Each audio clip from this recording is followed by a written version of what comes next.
ये है talks news network और आप देख रहे हैं पॉलिटॉक्स, राजनीति का कच्चा चिट्ठा। हैदराबाद में नगर निगम चुनाव प्रचार का माहौल है, लेकिन बयानबाजी देखकर लग रहा है कि केंद्र का चुनाव चल रहा है। हैदराबाद AIMIM के मुखिया असदुद्दीन ओवैसी का गढ़ है। नगर निगम चुनाव में वे खुद भी सड़कों पर उतर चुनाव प्रचार में भाग ले रहे हैं। ओवैसी और बीजेपी की एक दूसरे पर तीखी बयानबाजी सामने आ रही है। रविवार को अपने बयान में ओवैसी ने कहा कि बीजेपी के किसी भी नेता को नींद से जगाओ तो वे एक ही नाम लेंगे, ओवैसी। वहीं सोमवार को ओवैसी के गढ़ में बीजेपी के युवा और फायर ब्रांड नेता तेजस्वी सूर्य ने ओवैसी को जिन्ना का अवतार बताते हुए कहा कि असदुद्दीन ओवैसी का वोट देने का मतलब भारत के खिलाफ वोट देना है। हैदराबाद में चुनाव प्रचार के दौरान बीजेपी के सांसद तेजस्वी सूर्य ने तंज कसते हुए कहा कि यह हास्यास्पद है कि अकबरुद्दीन और असदुद्दीन ओवैसी विकास की बात कर रहे हैं। उन्होंने पुराने हैदराबाद में कोई भी विकास करने की अनुमति नहीं दी। उन्होंने पुराने हैदराबाद में केवल रोहिंग्या मुसलमानों को अनुमति दी है, तो उन्हें विकास पर बात करने का कोई हक नहीं है। तेजस्वी सूर्या ने कहा कि असदुद्दीन ओवैसी का वोट देने का मतलब भारत के खिलाफ वोट देना है, क्योंकि असदुद्दीन ओवैसी विकास की बात नहीं करते। ओवैसी ने केवल एक ही चीज की अनुमति दी, वह है रोहिंग्या मुसलमान। तेजस्वी यही नहीं रुके, उन्होंने आगे कहा कि प्रत्येक भारतीय को ओवैसी बंधुओं की विभाजनकारी और सांप्रदायिक राजनीति के खिलाफ खड़ा होना चाहिए।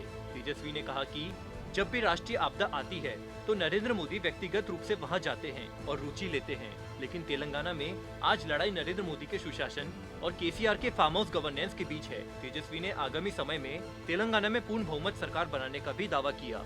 इस मौके पर तेजस्वी ने तेलंगाना के मुख्यमंत्री के चंद्रशेखर राव को भी निशाने पर लिया। तेजस्वी ने कहा कि वह हैदराबाद को इस्तांबुल बनाना चाहते हैं। उन्होंने कहा कि तुर्की के राष्ट्रपति भारत के खिलाफ बोलते हैं और केसीआर हैदराबाद को ही इस्तांबुल बनाना चाहते हैं। वह ओवैसी के साथ गठबंधन करके पाकिस्तान जैसे हालत हैदराबाद में करना चाहते हैं। इधर बीजेपी नेताओं पर बरसते हुए ओवैसी ने कहा कि अगर किसी भी बीजेपी नेता को नींद से जगाएंगे और कुछ नाम लेने को कहेंगे तो वे कहेंगे ओवैसी। इसके बाद आतंकवाद और पाकिस्तान का नाम लेंगे। ओवैसी ने कहा कि बीजेपी को इस पर बात करनी चाहिए कि उन्होंने 2019 के बाद से तेलंगाना, खासकर हैदराबाद को क्या आर्थिक सहायता दी है। इस मौके पर ओवैसी ने हैदराबाद बाढ़ का मुद्दा उठाते हुए कहा कि मोदी सरकार ने उस वक्त हैदराबाद को क्या आर्थिक मदद दी, वो अब इस चुनाव को सांप्रदायिक रंग देने की कोशिश कर रहे हैं, क्योंकि उस वक्त उन्होंने कोई मदद नहीं दी थी। ओवैसी ने कहा कि यहाँ ऐसा नहीं चलेगा, जनता सब जानती है। गौरतलब है कि दिसंबर में ग्रेटर हैदराबाद म्युनिसिपल कॉर्पोरेशन के चुनाव है।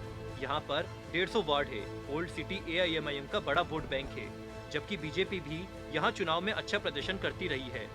बीजेपी हाल ही डुबक विधानसभा सीट पर हुए उपचुनाव को लेकर भी उत्साहित है। वहीं AIMIM बिहार विधानसभा चुनावों में 5 सीटों पर चुनाव जीतने पर अति उत्साहित से भरी हुई है। असदुद्दीन ओवैसी अब पार्टी का विस्तार करने के लिए पश्चिम बंगाल, यूपी और राजस्थान की ओर भी देख रहे हैं। पॉलिटॉक्स ब्यूरो, दिल्ली। ये है टॉक्स न्यूज नेटवर्क और आप देख रहे हैं पॉलिटॉक्स, राजनीति का कच्चा चिट्ठा।